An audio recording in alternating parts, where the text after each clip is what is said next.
Saya ingin bertanya, kalau anak yang baru lahir itu diharuskan untuk diakikahkan. Ada orang yang menyebutkan bahwa apabila anak itu tidak diakikahkan, maka doa anak itu kepada orang tuanya sampainya atau nyampainya itu lama. Oleh karena itu, meskipun sudah dewasa, sebaiknya anak tersebut diakikahkan. Demikian pertanyaan saya. Terima kasih. Baik, ini bagus pertanyaannya. Apakah ada kaitan antara akikah dengan doa? Khususnya, apakah orang yang diakikahkan atau tidak diakikahkan? Apakah orang yang tidak diakikahkan doanya akan terhambat, dalam arti tidak dikabulkan oleh Allah Subhanahu wa taala? Ini tidak benar karena bertentangan dengan keterangan Al-Qur'an dan Sunnah.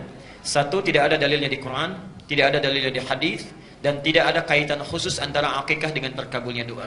Kalimatnya umum di sini, siapa saja, man itu siapapun yang meminta, ya, sepanjang yakin karena Allah, mau sudah diakikahkan, mau belum karena alasan-alasan yang wajar, kalau dia meminta dengan syarat-syarat ini terpenuhi, dikabulkan oleh Allah Subhanahu wa taala. Kaitan akikah bukan terkabul dengan doa. Kaitan akikah itu terkait dengan dua hal utama. Satu, bentuk syukur kita kepada Allah Subhanahu wa taala. Jadi ketika Allah berikan karunia berupa anak yang akan dirawat sebagai amanah, kita bersyukur. Orang minta-minta belum mendapatkannya, ya. Ada yang minta laki-laki dapat perempuan, minta perempuan dapat laki-laki, minta cepat tiba-tiba lambat, minta lambat tiba-tiba cepat, kan? Makanya ada yang berseloroh mengatakan, bedanya katanya pilkada dengan pilkada agak jauh, walaupun awal-awalnya sama, ya. Kalau pilkada saat terpilih, apa namanya? Baik saat terpilih, ingat, gitu kan? Saat terpilih, ingat. Tapi kalau pilkada, siap-siap pun, ya. Kemudian apa namanya bisa jadi. Kalau pilkada itu lupa jadi, gitu kan? Baik, lupa, jadi lupa. Mohon maaf, kalau pilkada jadi lupa, setelah dipilih lupa, ya. Tapi kalau pilkada lupa pun jadi, kata para ulama itu. Nah, kaitannya itu satu dengan syukur. Jadi setelah Allah berikan, orang lain belum dapat, kita dapat, syukuri itu. Ada akikah. Ya. Kemudian yang kedua, ini yang paling penting.